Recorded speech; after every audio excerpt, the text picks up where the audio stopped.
இந்த நாளிலும் நம்முடைய தியானத்துக்கென்று நான் தெரிந்து கொண்ட இந்த பகுதி பரிசுத்த மார்க் எழுதின சுவிசேஷம் 26வது அதிகாரம் 39வது வசனத்திலிருந்து 44வது வசனம் முடிய நான் வாசிக்க போகிறேன். மத்தேயு எழுதின சுவிசேஷம் 26வது அதிகாரம் 39வது வசனத்திலிருந்து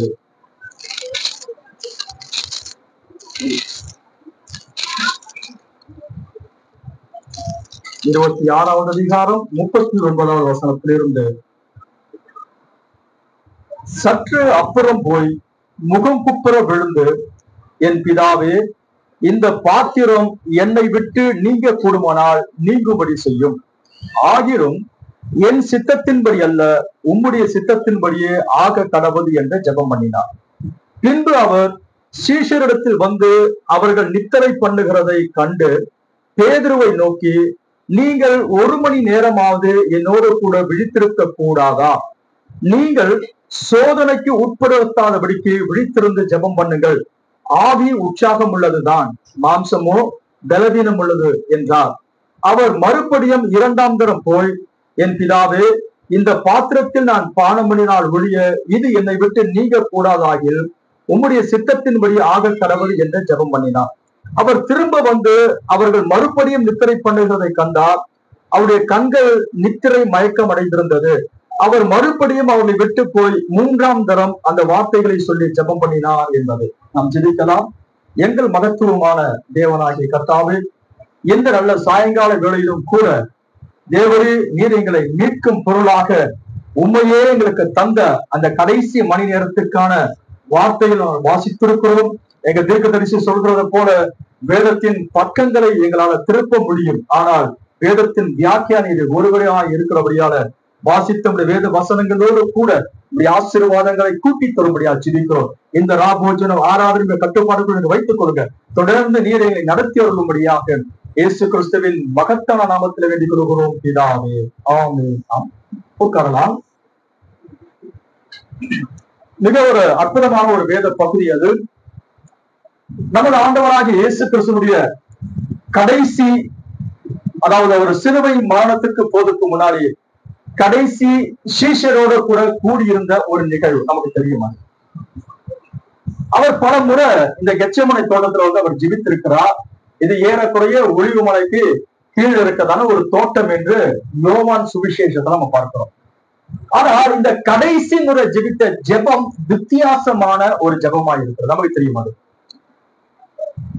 ஆனா இந்த ஜெபத்தை பார்க்கிற நேரத்துல அவர் ஒரு வித்தியாசமான முறையில ஜெபிக்கிறார். எப்படியா ஜெபிக்கிறாரு?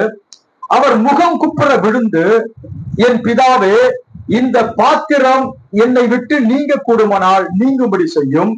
ஆகிலும் என் சித்தத்தின்படி அல்ல, உம்முடைய சித்தத்தின்படியே ஆக கடவுள் என்று ஜெபம். இப்படி ஒரு 3 தரம் ஜெபிக்கிறார். இந்த ஜெபமானது ஏதோ ஒரு சில நிமிஷங்களில ஜெபித்தது போல நமக்கு தெரியல. பஸ்காவை முடிக்கிறாங்க. பஸ்கா ஒரு மேல் வீட்டு அறையில பஸ்கா நடக்கிறது. அங்கிருந்து முடிச்சிட்டு தம்முடைய சீஷரோட கூட ஒலிவ மலைக்கு கீழே இருக்கிறதான ஒரு செக்கு, ஒலிவ எண்ணெய்களை ஆட்டக்கூடிய ஒரு செக்கு அங்க இருக்கு. அந்த இடத்துல ஒரு அழகான ஒரு தோட்டம் இருக்கிறது. அந்த தோட்டத்துல போய் தான் நமது ஆண்டவராகிய இயேசு கிறிஸ்து ஜெபிக்கிறார். முதலாவது தோட்டத்தில இருந்துதான் தேவன் சிருஷ்டித்த மனுவர்க்கம் நித்திய ஜீவனை இழந்து போனது. அந்த மக்களுக்கு திரும்ப நித்திய ஜீவனை தருவதற்காக 2வது ஆழமாகி அவர் திரும்ப தோட்டத்துக்கு போனார். இங்கேயும் கூட என்ன நடந்துச்சு அப்படி பார்த்தோம்னா, இவரும் கூட தேவன் அவரை விட்டு விலகி போகக்கூடிய நிலைக்கு நேராக கடந்து வந்தார். நம்ம முடிவுல செய்தி நம்ம அதெல்லாம் பார்க்க போறோம். கர்த்தருடைய நாமத்திற்கு மகிமை உண்டாகட்டும். ஏறக்குறைய 12 பேர் வராங்க. அதுல ஒருத்தர் மட்டும் விலகி போயாச்சு. 11 பேர் ஒரு 3 பேரை இயேசு கிறிஸ்து கூப்பிடுகிறார். பேதுரு, யோவான், யாக்கோபு. இந்த 3 பேர் பாத்தீங்கன்னா எப்போதும் இயேசுக்கு அருகாமையில் இருக்கக்கூடியவங்களா இருந்தாங்க. மிக முக்கிய நிகழ்வுகளில் பாத்தீங்கன்னா இந்த 3 பேர் இருப்பாங்க. பேதுரு, யோவான், யாக்கோபு. மறுரூப மலையில 3 பேர் இருந்தாங்க. எவருடைய மகளை உயிர்ப்பிக்கிற நேரத்தில் 3 பேர் இருந்தாங்க. ஆக மிக முக்கிய கட்டங்களில் இந்த 3 பேரை மட்டும் ஆண்டவராக இயேசு கிறிஸ்து பக்கத்திலே வச்சுக்கிட்டு இருந்தார். மற்ற எல்லாரும் பாத்தீங்கன்னா வெளியில இருந்தாங்க. இந்த 3 பேரை மட்டும் வச்சுட்டு அவர்களை ஜெபிக்க சொல்லிட்டு இவர் போய் தனியே முகம் குப்புற விழுந்து ஜெபிக்கிறார். இயேசு கிறிஸ்து சீஷர்களுக்கு என்ன சொல்லி ஜெபிப்பாரு? ஜபம் போல சொல்லியிருப்பார். போய் யோசனை பண்ணி பாருங்களேன். ஆண்டவருக்கா ஜபம் பண்ணி சொல்லியிருப்பாங்களா? நீங்களாம் எனக்காக ஜபம் பண்ணுங்க. ஆனா இயேசு கிறிஸ்து அன்னைக்கு துக்கப்பட ஆரம்பிச்சார். அன்னைக்கு அந்த காட்சி பாத்தீங்கன்னா ஏறக்குறைய அவரை ஒரு விதமான ஒரு சூழலுக்குள்ளாக கொண்டு வர ஆரம்பிச்சது. சீஷருங்க ஜபம் பண்ண சொன்னாரு. இயேசு கிறிஸ்து கொஞ்சம் தொலைவுல போய் ஜெபிக்கிறாரு. ஜெபிச்சுக்கிட்டு திரும்ப வராரு. இவங்க எல்லாரும் தூக்க மயக்கத்துல தூங்கிட்டு இருக்கிறாங்க. வந்து பார்த்துட்டு எழுப்புறாரு. 1 மணி நேரமாவது என்னோட வீழ்த்தல் ஜெபிக்க கூடாதா? மாம்ச பலவீனம் உள்ளதுதான், ஆனா ஆதி உற்சாகம் உள்ளது அப்படி சொல்லிட்டு போறாரு. இப்படியாக ஒரு 3 முறை அவர் ஜெபிச்சுட்டு அவர் அங்கிருந்து சீஷரை கூப்பிட்டு வெளில வராரு. அங்கதான் இயேசு கிறிஸ்துவை ரோம அரசாங்கமும் பிரதான ஆசாரியருடைய வேலைக்கார அத்தனை பேரும் சேர்ந்து இயேசுவை பிடிக்கிற நிகழ்வு நடந்துச்சு. எனக்கு நம்ம செய்தி என்ன அப்படி பார்த்தோம்னா, இயேசு கிறிஸ்துடைய ஜெபம் வினோதமான வார்த்தைகளை அவர் சொல்லி ஜெபிக்கிறார். என்ன சொல்றாரு? பிதாவே, இந்த பாத்திரம் என்னை விட்டு நீங்க கூடுமானால் நீங்கும்படி செய்யும், ஆனால் என்னுடைய சித்தத்தின்படி அல்ல, உங்களுடைய சித்தத்தின்படியாக கடவுது. இந்த ஜெபம் தான் அவர் திரும்ப இந்த ஜெபம் பண்ணிட்டு இருந்தார். ஒருவேளை ஒரு வார்த்தை சொன்னாரா, ஏதோ பேசினாரு, ஆனா அந்த ஜெபத்துடைய முழு கருப்பொருள். இப்ப நம்ம கூட பாத்தீங்கன்னா ஒரு 1/2 hour ஜெபம் பண்ணலாம், ஒரு 1 hour ஜெபம் பண்ணிருப்போம். ஆனா அந்த ஜெபத்துல பாத்தீங்கன்னா ஏதோ ஒரு கருப்பொருள் இருக்கும். அன்னைக்கு ஜெபிச்ச ஜெபம் நாங்க அப்படிலாம் ஜெபிக்கிறேன், ஜெபம் பண்ணுவோம், அது நம்முடைய பழக்கம். பரவாயில்ல, ஜெபம் எல்லாம் இப்படிதான் ஒரு ஆர்டரா ஜெபிக்கணும்ன்ற வழக்கம் எல்லாம் இதுவும் கிடையாது. ஆனா இவருடைய அந்த ஜெபத்துடைய உள் நோக்கம் என்ன அப்படி பார்த்தோம்னா, இப்ப இன்னைக்குதான் பஸ்கா. அவருடைய வாழ்க்கையிலே பூமிக்கு வந்த பிறகு 33 வருஷம் ஆகிறது. இதுதான் அவருடைய கடைசி பஸ்கா. ஒருவேளை அதுக்கு முந்தின பஸ்காவில கூட அந்த பஸ்காவை ஒருவேளை அவர் புசித்திருக்கலாம், நான் அப்படி நினைக்கிறேன். ஆனா இந்த முறை அவர் புசிக்கல. இயேசு சொல்றாரு, இந்த நவமான திராட்சை ரசத்தை உங்களோட கூட சேர்ந்து புசிக்கணும்னு ஆசைப்பட்டேன், ஆனா ஒரு நாள் வரப்போகுது, அன்னைக்கு நான் புசிக்க போகிறேன் அப்படின்னு சொல்றாரு. ஏன்னா இந்த நிழல் எல்லாம் இயேசுவிட நிஜமாகப்பட போகிறது. இயேசுதான் உண்மையான பஸ்காவா இருக்கிறார். இது எல்லாமே அவருடைய நிகழ போகிறது. அதுக்காக அவர் பஸ்காவை அவர் புசிக்கல. அப்பத்தை எடுத்தாரு, ஆசீர்வதித்தார், சீஷர்கிட்ட இது உங்களுக்கு பகிர்ந்து கொள்ளுங்க அப்படி சொன்னாரு. ரசத்தை எடுத்து ஆசீர்வதித்து இது புதிய உடன்படிக்கையின் ரத்தமா இருக்கிறது என்று சொல்லி அதை ஜெபித்து சீஷருக்கு கொடுத்தார். இது முடிஞ்ச உடனே தான் அவர் ஜெபிக்கிற ஜெபம் என்ன அப்படி பார்த்தோம்னா, ஆகிலும் பிதாவே, என்னுடைய சித்தத்தின்படி அல்ல, உங்க சித்தத்தின்படி நடக்கட்டும். இயேசு கிறிஸ்து எதுக்கு வந்தாரு அப்படி பார்த்தோம்னா, 3 வருஷம் ஊழியம், 33 வருஷம் பூமியில இருந்தார். அவர் பூமிக்கு வந்ததுக்கான நோக்கமே என்ன அப்படி பார்த்தோம்னா, பலியாக்கப்பட போகிறார்.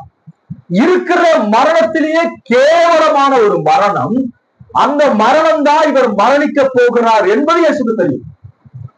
அப்படி தெரிஞ்சிட்டு கடைசி கட்டத்துல இயேசு காட்சிக்கு வந்துட்டு அது நிகழ்கிற நேரத்துல, நிறைவேறுகிற நேரத்துல போயிட்டு, ஆண்டவரு என் சித்தம்படி இல்ல ஆண்டவரு, உங்க சித்தத்தம்படி ஆகட்டும் ஆண்டவர் அப்படி சொன்னார்னா, இயேசு கிறிஸ்து இதை தவறு செய்வார். நம்ம ஆண்டவராக இயேசு கிறிஸ்து ஒரு அற்புதமான வார்த்தையை நம்முடைய ஜனங்களுக்கு சொன்னார். கலப்பை மீது கை வைத்து பின்னிட்டு பார்க்கிறவன், வசனம் சொல்லுங்க, கலப்பை மீது கை வைத்துட்டு பின்னிட்டு பார்க்கிறவன். பைபிள் வசனம் ஞாபகம் இருக்கா? நீங்க செய்தில தெரியுங்க, நாங்க செய்திகள் தான் அப்படியே நான் பதில் செய்வோம். ஏன்னா பைபிள் தான் முடிஞ்சு பேசுறது. கலப்பை மீது கை வைத்து பின்னிட்டு பார்க்கிறவன் எனக்கு பாத்திரன் அல்ல. அப்ப இயேசு என்ன சொல்றாரு? ஒரு காரியத்தை துவங்கின பிறகு அப்படி போய்கிட்டே இரு, திரும்ப நீ பின்னிட்டு பார்க்காத அப்படிதான் சொல்றாரு. அப்போ மற்றவருக்கு உபதேசித்த இயேசு கிறிஸ்து அவர் தன்னை பலியாக கொடுக்க போகிறார். அது நிறைவேறுகிற கட்டம் வந்த உடனேயே இயேசு கிறிஸ்து அப்படியே கொஞ்சம் பயந்துட்டு, ஆண்டவரே இந்த பாத்திரம் என்னை விட்டு நீங்க கூடுமா, நீங்கும்படி செய்யும் அப்படி சொல்லி இருப்பாரா? இதுதான் நம்முடைய கேள்வியாக இருக்கிறது. ஆல்ரெடி ஆதாம் தவறு செய்த உடனேயே தேவனாகிய கர்த்தர் அதற்கான ஒரு பாவ பரிகாரத்தை உண்டு பண்ணினார். திரும்ப எந்த தேவன் ஆதாமை சிருஷ்டித்தாரோ அவரே மனுஷனாக பூமியில வந்து தம்முடைய விலை மதிப்பற்ற ஜீவனை கொடுக்க போகிறார். நியாயப்பிரமாணத்துல ஒரு சட்டம் இருந்துச்சு, பல்லுக்கு பல்லு, அப்புறம் கண்ணுக்கு கண், அப்புறம் சொல்லுங்க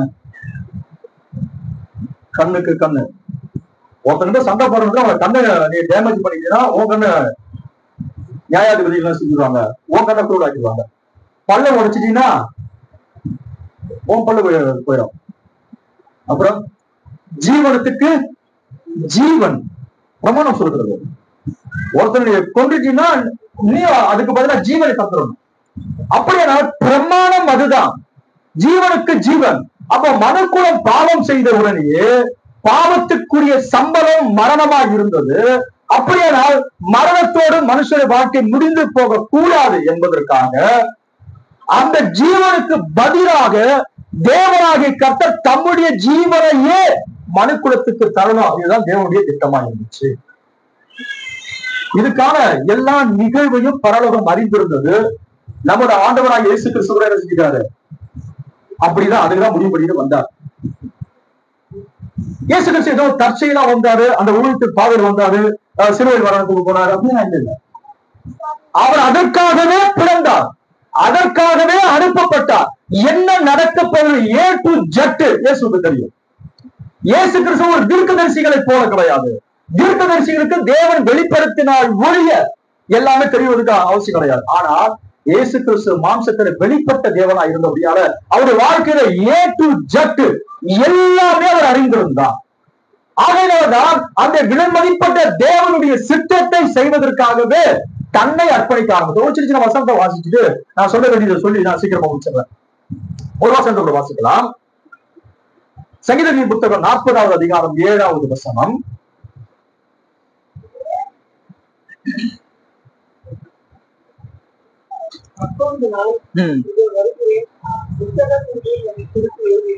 போதும். அப்பொழுது இதோ நான் வருகிறேன், என்னை குறித்து புத்தக சுருளிலே எழுதியிருக்கிறது. இதுதான் பவுல் எபிரேயருக்கு எழுதும் போது 10வது அதிகாரம் 7வது வசனத்தை பவுல் அந்த வசனத்தை அங்க குறிப்பிட்டு பேசுகிறார். என்ன சொல்றாரு, இயேசு கிறிஸ்துவை குறித்ததான தீர்க்க தரிசனம். அது இயேசு கிறிஸ்து என்ன சொல்றாரு, இதோ நான் வருகிறேன். என்ன செய்யணும், விழுந்து போன மனுக்குலத்துக்கு ஜீவனை அளிக்கணும். நித்திய ஜீவனை மனுக்குலம் இழந்து போனது, இழந்து போன மனு வர்க்கத்துக்கு திரும்ப நித்திய ஜீவனை தரணும். அதுக்கு யார்? இயேசு சொல்றாரு, இதோ புத்தக சுருளிலே என்னை குறித்து எழுதியிருக்கிறது, இதோ நான் வருகிறேன். அப்ப இந்த காட்சிக்கு, இந்த சம்பவத்துக்கு எல்லாவற்றுக்கும் இயேசு கிறிஸ்து அறிந்தே வந்திருக்கிறார். புத்தக சுருளிலே அவரை குறித்து எழுதியிருந்தது. இதோ உங்களுடைய சித்தத்தை செய்வதற்கு நான் வரேன். தேவனுடைய சித்தம் அதுவா இருந்துச்சு. தேவனுடைய சித்தம் என்னவா இருந்துச்சு? ஏசாயா சொல்றாரு 53ஆம் அதிகாரம், கர்த்தரோ அவரை நொறுக்க சித்தமானார். 53:10.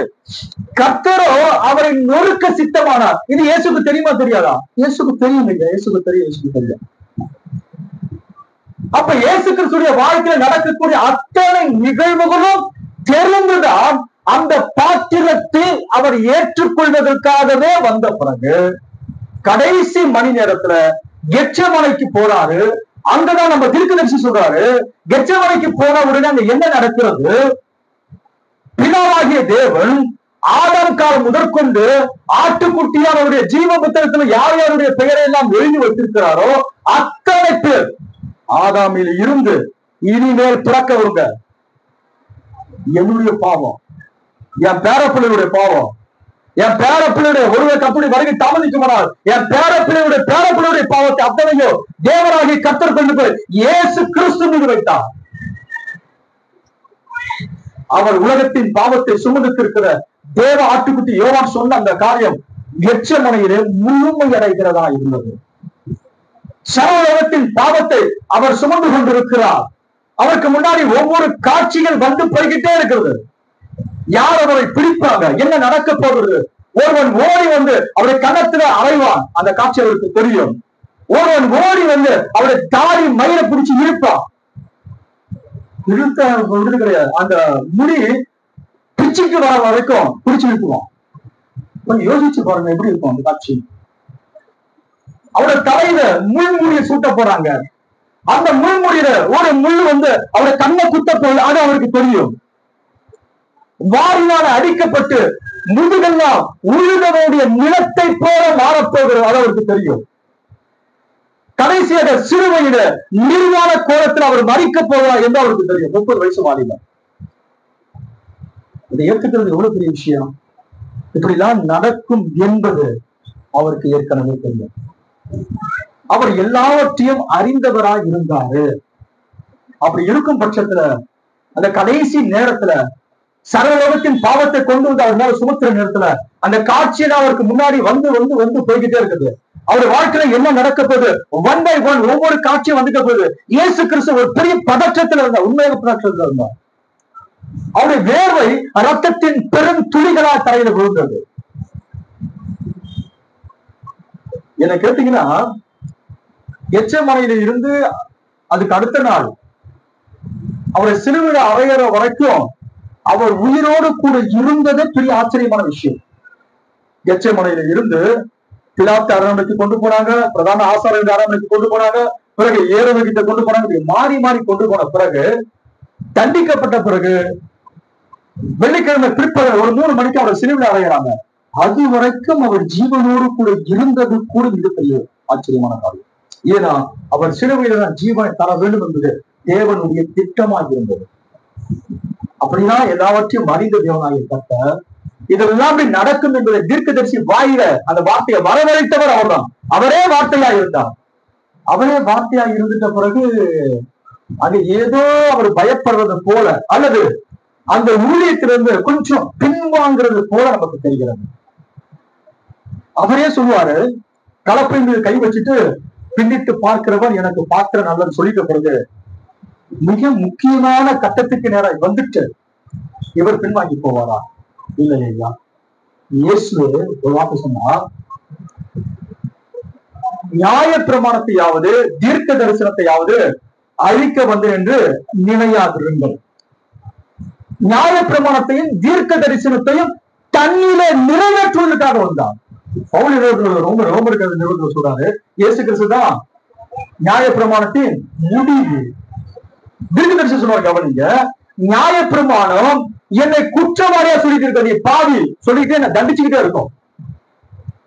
எனக்கு விடுதலை கிடைக்காது. நான் தப்பு பண்ணினா நீ பாவி, நீ பாவி, நீ பாவி, நீ தண்டனை பண்ணி சொல்லிட்டு மனுக்குலத்துக்கு விடுதலை கிடையாது. ஆனா கிருபை பிரமாணம் அப்படி கிடையாது. அந்த பாவத்தை தன்மையை ஏற்றுக்கொண்டு என்னுடைய பாவத்திலிருந்து என்னை முற்றிலுமா விடுவிக்கிறது தான் கிருபையின் பிரமாணம். அந்த கிருபையின் பிரமாணத்தை நிறைவேற்றுவதற்காக தான் நியாய பிரமாணத்தை மனுஷனால் நிறைவேற்ற முடியாத நியாய பிரமாணத்தை தன்னிலே நிறைவேற்றிக் கொள்ள முடியாது. அவர் ஜீவனை தரணும்னா, மனுக்குலம் ஜீவனை பெற்றுக் கொள்ளணும்னா அவர் தம்முடைய ஜீவனை தரணும். அதுதான் தேவனுடைய திட்டமா இருந்தது. அவர் நியாய பிரமாணத்தை முடிவா இருக்கிறார். அப்படிதான் இருக்கும் பட்சத்துல அந்த கெத்செமனேயில போய், ஆகியோர் பிதாவே என்னுடைய சித்தத்தின்படி அல்ல உங்கள் சித்தத்தின்படி ஆக கடவுள் 3 முறை இதுதான் பொருள். அப்படியே ஜெபிச்சு வந்தாதான் ஏதோ ஒரு காரியம் நடந்துட்டு இருக்கிறது. ஒருவேளை அந்த காட்சியை பார்த்து அவர் பயந்து ஒருவேளை நடுங்கி இருப்பார். ஆனால் ஒரு வசனத்தோட வாசிக்கலாம்னு நினைக்கிறேன். யோவான் சுவிசேஷம்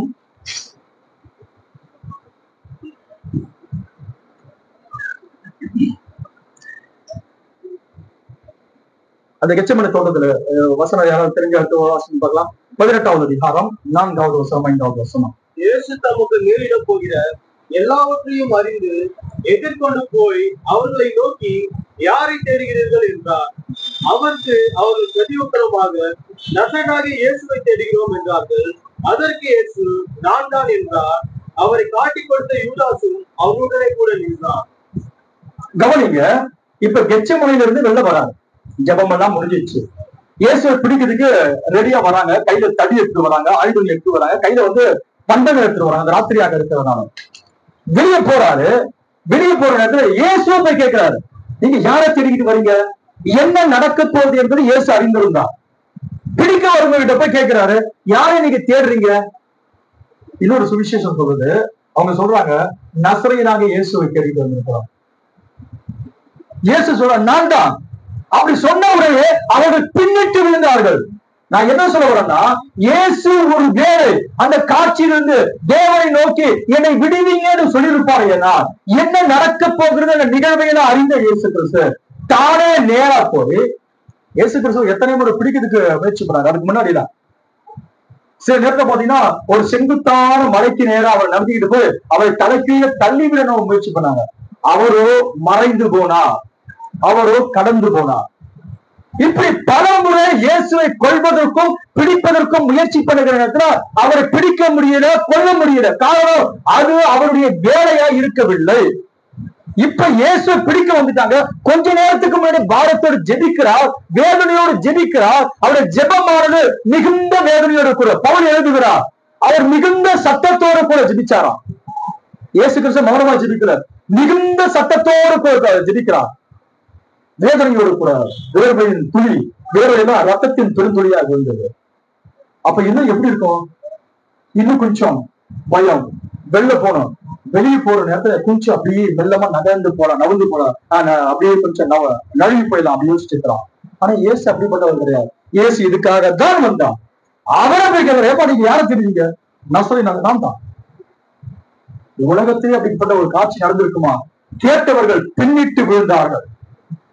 அவர் சொன்னாரு, நான் அணுகிருந்த தேவாலயத்தை பிரசங்கிக்கிறேன், ஒரு கல்லனை பிடிக்கிறது போல என்னை பிடிக்க வந்துட்டீங்களே அப்படி கேட்டாரு. பிறகு இயேசுவை கைது பண்ணாங்க. அப்ப இதனுடைய உண்மையான காரியம் என்ன? இயேசு இந்த பாத்திரம் என்னை விட்டு நீங்க குடும்பமா நீங்கபடி செய்யப்பட அவர் சொல்லி இருப்பாங்க. ஆனால் அவரே போய் பிடிக்க வந்தவங்க கிட்ட தன்னை வெளிப்படுத்த முடியாது. அவர் அதுக்குதான் வந்தாரு. புத்தக சூழலில் அவரை குறித்து எழுதியிருந்தது. அவர் என்னையும் உங்களையும் பார்த்தார். அவர் கெச்சமனையில் போகிற நேரத்துல அத்தனை பேருடைய காட்சி அவர் பார்த்துட்டு இருந்தாரு. ஆதாம் முதற்கொண்டு கடைசி நபர் யாரெல்லாம் ஆட்டுக்குட்டியான ஜீவ புத்தக பெயர் எழுதப்பட்டிருக்கிறதோ அத்தனை பேருடைய முகங்களை அவர் பார்த்தார். என்னை இழந்து போகக்கூடாது, உங்களை இழந்து போகக்கூடாது, என்னையும் உங்களை இழந்து போகக்கூடாது. அதுக்காக சர்வ வல்லமை படைத்த தேவனாகிய கர்த்தர், தேவ சூழ்நிலாம் புகழக்கூடியவர், கேருபீன் சேராபீன் மத்தியில வாசம் பண்ண அந்த தேவனாகிய கர்த்தர் ஏழை அடிமையின் ரூபம் எடுத்து தன்னையே அர்ப்பணிக்க ஆரம்பிச்சுட்டாரு. அப்ப என்ன நடந்தது? லூக்கா இப்படியாக இருக்கிறார். ஒரு வசனத்துல வாசிக்கலாம். 22வது அதிகாரம் 42வது வசனம். பிதாவே, உமக்கு சித்தமானால் இந்த பாத்திரம் உங்களுக்கு நீங்கும்படி செய்யும். ஆயினும் என்னுடைய சித்தத்தின்படி அல்ல, உம்முடைய சித்தத்தின்படி ஆகப்படுவது என்று ஜெபம் பண்ணினார். தொடர்ந்து வாசிக்கலாம். அப்பொழுது வானத்திலிருந்து ஒரு தூதன் தோன்றி அவரை பலப்படுத்தினார். அவர் மிகவும் வியாகுலப்பட்டு அதிக ஊக்கத்தோடு ஜெபம் பண்ணினார். அவருடைய வேர்வை ரத்தத்தின் பெருக்குழிகளாய் தரையிலே விழுந்தது. ஆமென். மத்தேயு எழுத மறந்து போனது பரிசுத்த ஆவியானவர் லூக்கா மூலமாய் திரும்ப எழுதுகிறார்.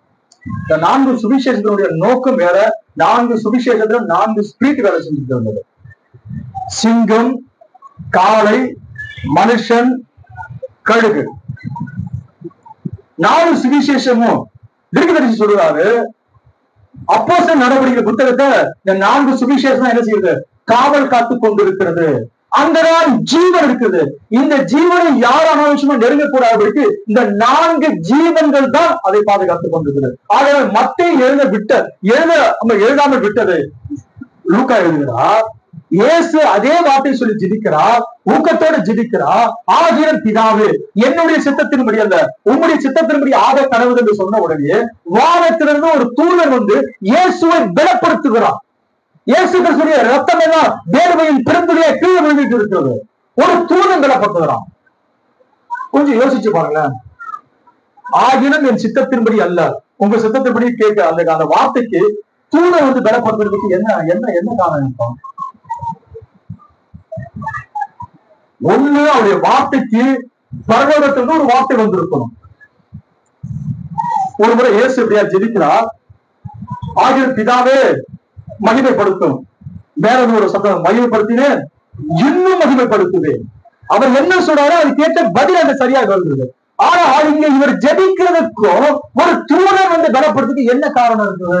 அப்படியானால் இயேசு ஆகிய பிதாவே உங்க சித்தத்தின்படி நடக்கட்டும், இல்லைன்னா விட்டுடுங்க அப்படி ஜெபிச்சிருப்பாரா? அவர் அதற்காக தான் வந்தார், அதற்காக தான் தன்னை அர்ப்பணித்தார். மூல மொழிபெயர்ப்பு அதை கிளியர் சொல்றாங்க. என்ன அப்படி பார்த்தோம்னா, பிதாவே உங்களுடைய சித்தத்தை செய்வதற்கு, அந்த காட்சியெல்லாம் தெரியும் அவருக்கு, அந்த சித்தத்தை என்னில நிறைவேற்றி கடந்து வருவதற்கு என்னில பலன் இல்லாம உங்க சித்தத்தை செய்யணும். அதுக்குதான் வந்திருக்கிறேன். உங்க சித்தம் செய்வதுதான், கர்த்தருடைய சித்தம் செய்வது அவருக்கு, என் பிதாவின் சித்தம் செய்வது என்னுடைய போஜனமாக இருக்குது. இயேசு சொன்னார் பாருங்க, அவர் சீஷர்கள்லாம் ஒரு இடத்துல நிக்க வச்சுட்டு சாப்பாடு வாங்க அனுப்புறார். சமாரிய பெண்கிட்ட பேசிட்டு இருக்கிற நேரத்துல அவங்க அங்கிருந்து போயிட்டு அவருக்கு எல்லாம் போஜனம் எல்லாம் வாங்கிட்டு வராங்க. வாங்கிட்டு வந்த பிறகு இப்ப கேட்கிறாங்க, ரவி போஜனம் பண்ணணும், ரவி போஜனம் பண்ணணும். அவர் சொல்றாரு, நீங்கள் அறியாத ஒரு போஜனம் இருக்கிறது. இயேசு கிறிஸ்துவ புரிஞ்சுக்க ரொம்ப பெரிய கஷ்டம் இல்லைங்களா? நம்ம தீர்க்கதரிசி சொல்றாரு, கவனிங்க. சீஷர்களுக்கு பெரிய குழப்பம் இருந்தது. ஏன்னா எப்ப இயேசு பேசுவார், எப்ப கிறிஸ்து பேசுவார் தெரியாது. இத சொல்றது, இதை புரிஞ்சுக்கிறது பெரிய அறிவு வேணும். சீஷருக்கு ஒரு பெரிய குழப்பம் இருந்தது. அதுக்கு சொல்றாரு, எப்ப இயேசு பேசுவார், எப்ப கிறிஸ்து பேசுவார் தெரியாது. உதாரணத்துக்கு அதை நீங்க புரிஞ்சுக்கிறதுக்காக நான் ஒரு சின்ன ஒரு ஒரு ஒரு காரியத்தை விளக்குறேன். இப்ப தீர்க்கதரிசி யாருக்காக ஒருத்தர் ஜபம் பண்றார். ஜபம் பண்ற நேரத்துல ஜபம் பண்ணி முடிச்சுட்டு விசுவாசத்தோட கூட, அருமையான சகோதரிய நீங்க சுகமாயிட்டீங்க, போங்க கர்த்தர் சுகமாக்கிட்டார் அப்படின்னு சொல்றாரு. அவங்க விசுவாசிச்சா சுகம் பெற்றுடுவாங்க, ஒன்றும் பிரச்சனை கிடையாது. ஆனால் ஜனங்க ஒரு விஷயத்தை எதிர்பார்ப்பாங்க, இது தசைகளோட, இது கர்த்தர் உரைக்கிறதா, பேச்சே கிடையாது, பேச்சே கிடையாது. அது என்னன்னா, அது முடிஞ்சு போச்சு, அவ்வளவுதான். ஒரு முறை ஒரு மனுஷனுக்கு வயிற்று ஆபரேஷன் பண்ணிட்டு அவருக்கு என்ன சொல்றது, அல்சர் பிரச்சனை இருக்குது. அதுக்கப்புறம் அவருக்கு வேற சில பிரச்சனைலாம் இருக்கிறது. அவர் ஜெபிச்சுட்டு சொல்றாரு, நீ வீட்டுக்கு போய் சந்தோஷத்தோட இரு, கர்த்தர் உரைக்கிறதாவது, கர்த்தர் உரைக்கிறதா சொல்லிட்டா வேற பேச்சே கிடையாது, அவ்வளவு முடிவானது. அப்ப என்னன்னா, தீர்க்கதரிசி சொல்றது வேற, அவர் விசுவாசத்தோடு சொல்றாரு, தேவனுடைய மனுஷன் தான். ஆனால் தசைகளோ கர்த்தர் உரைக்கிறதா சொல்லும்போது அது வேற, அது கிறிஸ்து பேசுகிறார். அது போலதான் இயேசு சீஷரோட பேசிக்கிட்டே இருப்பார். ஏதோ அன்னைக்கு நடந்த நிகழ்வுகளை பேசிக்கிட்டே இருப்பார். திடீரென்று கிறிஸ்து பேசுவார். அதனால சீஷருக்கு ரொம்ப பெரிய குழப்பமா இருந்துச்சு. இப்ப என்ன நடக்கிறது அப்படி பார்த்தோம்னா, இயேசு ஜெபிக்கிறார். ஜெபிச்ச உடனே என்ன நடக்கிறது அப்படி பார்த்தோம்னா, பரலோகத்தில் இருக்கிற ஒரு தூதன் அவரை பலப்படுத்துகிறார். அப்ப இயேசு என்ன சொல்றாரு, உங்களுடைய சித்தத்தை செய்வதற்கு தான் வந்திருக்க, ஆனால் அந்த சித்தத்தை செய்வதற்கு எனக்கு பலன் இல்லை, எனக்கு தெம்பு கூட இல்லை. இதை பரலோகம் புரிந்து கொண்டது. பரலோகத்தின் தேவனாகிய கர்த்தர் புரிந்து கொண்டார். அவர் தன்னுடைய தூதனை அனுப்பினார். தூதன் அவரை பலப்படுத்தின உடனே, அவர் பலப்பட்ட பிறகு அவர் பிதாவின் கையில் உள்ள அந்த துக்கமான பாத்திரத்தை அவர் வாங்கி கொண்டு அதை நிறைவேற்றுவதற்கு அவர் தயாராயிட்டார். ஆகையால்தான் தோட்டத்தை விட்டு அவர் வெளில போற இடத்துல அவரே போய் பேசுறாரு, நான் தான். யாரை பிடிக்க வந்துட்டீங்க? நான் தான். உலகத்திலேயே தன்னை கைது பண்ண வந்தவங்க தைரியமா சொல்லி தன்னை அர்ப்பணித்து கடைசி வரைக்கும் தேவனுடைய சித்தத்தை செய்தார். அடிக்கப்படுகிறவனுக்கு ஒப்பு கொடுக்கப்பட்ட ஆட்டுக்குட்டியானவரை போல அவர் சத்தமிடாதிருந்தார். வேதத்துல என்னென்ன சொல்லப்படுதோ அத்தனையும் இயேசுவோட முழுமை அடைந்தது. அத்தனையும் இயேசுவோட முழுமை அடைந்தது. கடைசி சொட்டு ரத்தம் வரைக்கும், அவர் கல்வாரியில சிந்துகிற வரைக்கும் எல்லாமே வேத வசனமும் அவரை நிறைவேறுகிறது. இன்னும் சொல்ல போனா பாத்தீங்கன்னா, இயேசுவை பிடிச்ச உடனே யூத சட்டத்தின்படி ராத்திரி விசாரணை இருக்கக்கூடாது. இன்னும் சொல்ல போனா நம்முடைய இந்திய சட்டத்துல கூட பாத்தீங்கன்னா ராத்திரியில கைது பண்ணக்கூடாது. சில முக்கியமான காரணத்துக்காக பண்ணுவாங்க, ஆனா சரியான முறையில பாத்தீங்கன்னா ராத்திரியில கைது பண்ணுவாங்க. யூதருடைய சட்டத்தின்படி பாத்தீங்கன்னா ராத்திரியில கைது பண்ணக்கூடாது. ஆனா இயேசு ராத்திரி கைது பண்ணாங்க. விசாரணை ராத்திரி இருக்கக்கூடாது. விசாரணை பாத்தீங்கன்னா பகல்ல தான் விசாரணை பண்ணணும். இயேசு கிறிஸ்து விசாரணை பண்ணி எல்லாமே சட்டத்துக்கு புறம்பாதான் பண்ணிக்கிட்டே வந்தாங்க. இன்னும் சொல்ல போனா பிரதான ஆசாரிகள் ஃபர்ஸ்ட் அவர் எங்க கொண்டு போறாங்கன்னா, பிரதான ஆசாரியோட அரங்கத்துக்கு கொண்டு போனாங்க. பிரதான ஆசாரியம் விசாரிச்சுட்டு அவரை தண்டிச்சுட்டு பிறகுதான் பிலாத்து ஏரோது இங்கெல்லாம் போயிட்டு இருக்கிறாங்க. இது எல்லாம் நம்ம தற்செயலா நடந்துச்சுன்னு பார்த்துட்டு இருக்கிறோம். வேதாகமத்துல உங்களுக்கு ஒரு தெரிஞ்ச விஷயம் என்னன்னா, ஒரு ஆட்டை பலி செலுத்துகிற நேரத்துல அந்த ஆடு பலி செலுத்தப்படுவதற்கு அது பரிபூர்ணமா இருக்கிறதா இல்லையா என்பதை பிரதான ஆசாரியம் பார்ப்பான். பார்த்து அவர் ஓகே பண்ணுவாரு. இந்த ஆட்டுல எந்த பழுது கிடையாது, பரவாயில்ல அவர் சொன்னாதான் அந்த ஆட்டை கொண்டு போய் பலி செலுத்துவாங்க.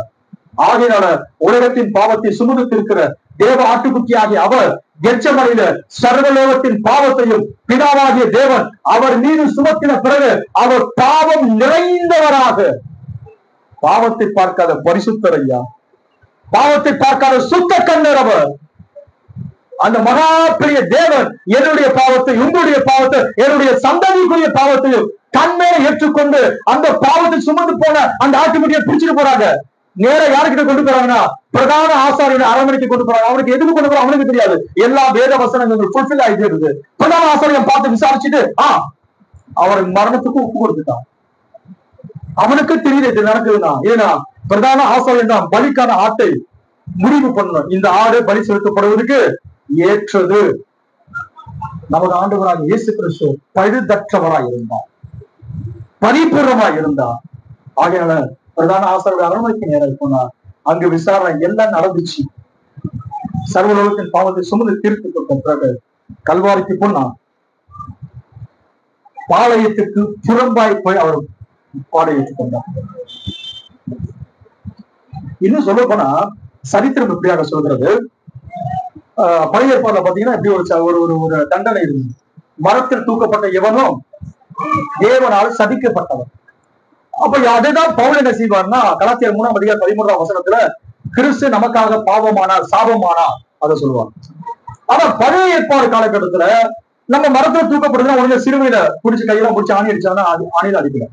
ஒரு சிறுவை மரம், ஒரு மரம் இருக்கும், அதுல தூக்கு கையில இருக்கும், தூக்க போட்டு தொங்க விட்டுருவாங்க, அவ்வளவுதான். ஆனால் தேவன் ரத்தத்தை சிந்தணும். அதுக்காக ரோம அரசாங்க சிலுவை மரணம் கொண்டு வருவதற்காக தேவனை எல்லா காரியத்தையும் செஞ்சாரு. அவர் ரத்தம் சிந்து மறிக்கணும். அவருடைய கடைசி சொட்டு ரத்தம் கூட இந்த பூமி இருந்துதான். எங்க ரத்தம் முதல் அவர் சிந்தினார் அப்படி பார்த்தோம்னா கெத்செமனையிலே சிந்தினார். ஆதாம் பாவம் செய்த பிறகு தோட்டத்தை விட்டு அவன் துரத்தப்படுகிறதுக்கு முன்னாடி தீர்க்கதரிசி சொல்லுகிறார், தேவனாகிய கர்த்தர் ஒரு ஆட்டுக்குட்டியை அடித்து அந்த ஆட்டுக்குட்டியை இந்த தோலை எடுத்துட்டு வந்து ஆதாமுக்கும் ஏவாளுக்கும் அவர் போட்டி விட்டார். தூத கணங்கள் எல்லாம் தலையை சாய்ச்சுக்கிட்டு அப்படியே எல்லாரும் மௌனமா இருக்கிறாங்க. ஏன்னா தேவனுடைய குமாரன் அவன். தேவனும் கூட துக்கத்தோடு கூட 2 பேரையும் வெளியே அனுப்புறார். திருப்பி சொல்றாரு, 2 பேரும் தலை குனிஞ்சுக்கிட்டு தோட்டத்தை விட்டு அப்படி வெளியே போறாங்க. வெளியே போற இடத்துல அந்த ரத்தம் அப்படியே ஒழுகிட்டு சொட்டு சொட்டா ரத்தம் ஒழுகிட்டு 2 பேரும் தோட்டத்தை விட்டு வெளியே போறாங்க. அதுக்கு என்னன்னா, இதே ரத்தம் தான் என்ன செய்வது, உங்களை திரும்ப உள்ள கொண்டு வரப்போகுது. மனுக்குளம் ஏதனை இழந்து போனோம், திரும்ப ஏதனை மீட்டுக் கொடுப்பதற்காக உலகத்தின் பாவத்தை சுமந்திருக்க தேவாட்டுக்குட்டியாக இயேசு கிறிஸ்து முதலாவதாக தோட்டத்துலதான் ரத்தம் சிந்தினார்.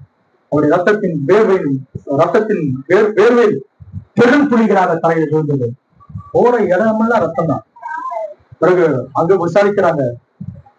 அவர் அங்கிருந்து திரும்ப பாத்தீங்கன்னா அவரு எங்க போனாரு, விசாரணையெல்லாம் முடிஞ்சு பாளையத்துக்கு புறமா அவர் கொண்டு போய் சிலுவையில் அறையிற வரைக்கும் அவருடைய ரத்தம் ஏறக்குறைய எங்கெல்லாம் நடந்து போயிட்டு இருக்கிறாரோ விலை மதிப்பட்ட அந்த ரத்தம் அங்க சிந்தப்பட்டு கொண்டே இருந்தது. அந்த ரத்தம் தான் இன்னைக்கு என்னுடைய பாவத்திலும் உங்களுடைய பாவத்திலும் போக்குகிற ஒரு ரத்தமாக இருக்கிறது.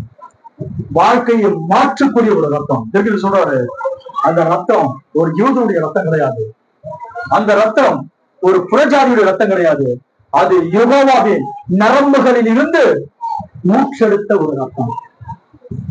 எனக்கு கேட்டீங்கன்னா யெகோவாவுக்கு ரத்தம் இருக்குமா? தேவன் ஆவியா இருக்கிறாரு, யெகோவாவுக்கு ரத்தம் இருக்குமா? ரத்தம் சிந்துவதற்காகவே மனுஷ ரத்தம் இல்லாமல் அது தேவன் அந்த ரத்தத்தையும் அந்த ஜீவனை தேவனை சிருஷ்டித்தார். அந்த சரீரத்துல யெகோவா வாசம் பண்ணினபடினால அது யெகோவாவின் ரத்தமாய் இருந்தது, அது தேவனுடைய ரத்தமாய் இருந்தது. ஆகையினால்தான் அது மரியாவுடைய ரத்தம் கிடையாது, அது ஒரு மனுஷனுடைய ரத்தம் கிடையாது, யெகோவாவின் ரத்தம். அந்த ரத்தம் தான் நம்முடைய பாவத்திலிருந்து நம்மை முற்றிலுமாக மீட்கக்கூடிய ரத்தம். அந்த ரத்தம் சிந்தினார் என்பதை இன்னைக்கு நீங்கள் நானும் நினைவு கூறும்படியாக தான் இந்த சாயங்காலம் வந்திருக்கோம். தூதன் என்ன பலப்படுத்தியிருப்பார்? ஒரு வசனத்தை கூட வாசிக்கலாம் நினைக்கிறேன். வாசிச்சு முடிச்சிருவோம். தானியேல் தீர்க்கதரிசியின் புத்தகம் 10வது அதிகாரம் 17வது வசனம் 18வது வசனம்.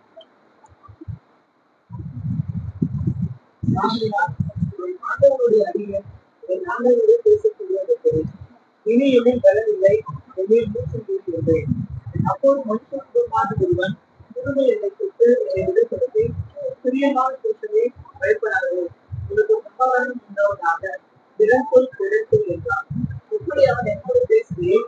நான் விரல் கொண்டு அவரை நோக்கி, என் ஆண்டவர் பேசுவாராக, என்னை விடப்படுத்துகிறேன். போதும். தானியேலுக்கு ஒரு தரிசனம் வந்தது. தரிசனம் வந்த உடனே அவன் செத்தவரை போல அப்படி கீழே ஆரம்பிச்சிட்டார். திரும்ப எழுந்துக்கிறதுக்கு பலன் கிடையாது. அவர் சொல்றாரு, அந்த சத்தத்தை கேட்க முடியல. அவர் சொல்றாரு, என் ஆண்டவரை எனக்கு எழுந்திருக்கு பேசுறதுக்கு பலனே கிடையாது. அப்ப மனுஷகுமாருக்கு ஒப்பான ஒருத்தர் வந்து அவனை தொட்டு அவனை திடப்படுத்தின உடனே அவர் பலப்பட்டு எழுந்திருக்க ஆரம்பிச்சார். யோவான் பத்ம தீவில மனுஷகுமாருக்கு ஒப்பான ஒருத்தர் பார்த்த உடனே இவனு கூட என்ன செய்கிறாரு? செத்தவனை போல அவர் பாதத்தில் விழுந்தாங்க. தேவனுடைய காட்சி சாதாரணமானது கிடையாது. அந்த காட்சியை பார்த்தவுடனே அவன் பலமெல்லாம் அவனை விட்டு போகிறது.